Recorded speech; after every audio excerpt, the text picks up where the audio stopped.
Hello students, मेरा video में आपका स्वागत है और आप देख रहे हैं किस्मत ट्यूटर। तो स्टूडेंट्स, आज के इस वीडियो में मैं आप लोगों के लिए क्लास 8 का भौतिक विज्ञान का क्वेश्चन आंसर लेकर आया हूं। तो आज मैं आप लोगों को पहला चैप्टर पढ़ाऊंगा। तो देखिए, पहला चैप्टर का नाम क्या है, ये आपको अध्याय 4 में मिलेगा। इस चैप्टर का नाम है विद्युत धारा का रासायनिक प्रभाव।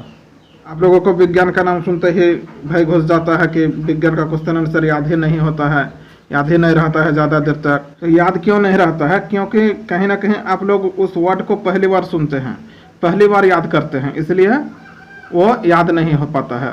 ज़्यादा देर तक आप ख्याल नहीं रख पाते हैं, ज़्यादा देर तक वो वर्ड आपका माइंड में नहीं रहता है। तो चलिए, मैं आप विज्ञान का भारी भारी भाषा है उनको मैं हटाकर अपना भाषा, जो बोलचाल भाषा में बोला जाता है, उसी भाषा को मैं प्रयोग किया हूँ। और परीक्षा में आप लोगों को लिखा भी रहता है दिशा निर्देश में कि परीक्षार्थी अपने शब्दों में उत्तर दें, और मैं सेम आप लोगों को अपने शब्दों में उत्तर लिख कर दिया हूँ।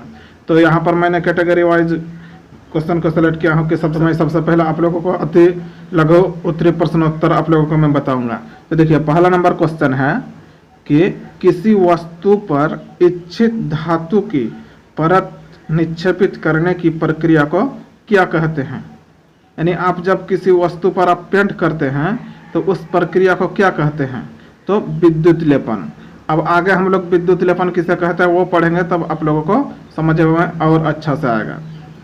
तो यहाँ पर से इस शॉर्ट क्वेश्चन को ऐसे ही समझ लीजिए कि किसी वस्तु पर इच्छित धातु की परत, यानी कोई वस्तु पर कोई धातु की परत चढ़ाएंगे तो उस प्रक्रिया को बोला जाता है विद्युत लेपन। समझ में आ गया? अब दूसरा नंबर देखिए क्या है कि पानी को हाइड्रोजन तथा ऑक्सीजन में विघटित करने के लिए क्या करना चाहिए? यानी पानी किससे मिला होता है? पानी जो बनता है वो हाइड्रोजन और ऑक्सीजन मिलकर पानी बनता है। तो पानी को जब हम लोग फिर विघटित का मतलब टुकड़ा करना, जब फिर टुकड़ा करेंगे तो उसके लिए क्या करना पड़ता है? तो उसको बोला जाता है विद्युत अपघटन। इसलिए सवाल क्या है कि पानी को हाइड्रोजन तथा ऑक्सीजन में विघटित करने के लिए क्या करना पड़ता है? तो विद्युत अपघटन करना पड़ता है।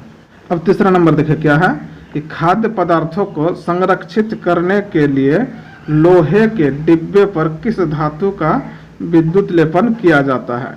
खाद्य पदार्थ यानी खाने वाला जो पदार्थ होता है उसको लोहे के डिब्बे पर किस धातु का पेंट किया जाता है ताकि खाना सुरक्षित रहे?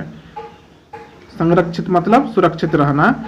तो वही सवाल पूछा कि खाद्य पदार्थों को संरक्षित करने के लिए लोहे के डिब्बे पर किस धातु का विद्युत लेपन किया जाता है, उस पर किस धातु का पेंट किया जाता है? तो इसका आंसर हो गया क्रोमियम। चौथा नंबर देखिए क्या है कि लोहे के पुलों को जंग से बचाने के लिए किस धातु का विद्युत लेपन किया जाता है? जिंक का। तो आंसर क्या है? जिंक। यानी लोहे के पुल को जंग से बचाने के लिए कौन सा धातु का प्रयोग किया जाता है? जिंक का।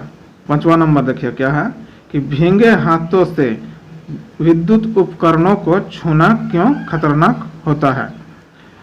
तो उत्तर क्या है? क्योंकि जल विद्युत का चालक है। समझ में आ गया? ये छूना नहीं चाहिए, क्योंकि जब आप भीगे हाथों से छुएंगे तो आपको करंट लग सकता है, आपको झटका लग सकता है, क्योंकि पानी से होकर विद्युत धारा गमन कर सकता है।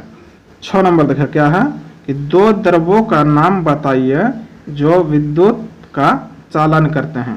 यानी ऐसा दो द्रव्य का नाम बताना है जिससे होकर विद्युत धारा प्रवाहित करते हैं, यानी करंट पास हो जाएगा। तो क्या क्या है? नींबू का रस एवं सिरका। यानी नींबू का रस कैसा होता है? खट्टा होता है। यानी खट्टा का मतलब एसिड, यानी एसिड में विद्युत धारा प्रवाहित होती है। तो नींबू का रस और सिरका, ये दो रस में विद्युत धारा प्रवाहित हो जाएगा, यानी विद्युत का चालन करते हैं। अब 8 नंबर देखिए क्या है कि दो द्रव्यों का नाम बताइए जो विद्युत का चालन नहीं करते हैं। तो विद्युत का चालन कौन ऐसा फिर दो द्रव्य है कि विद्युत का चालन नहीं करता, नहीं उस द्रव्य से होकर विद्युत धारा नहीं प्रवाहित करेगा?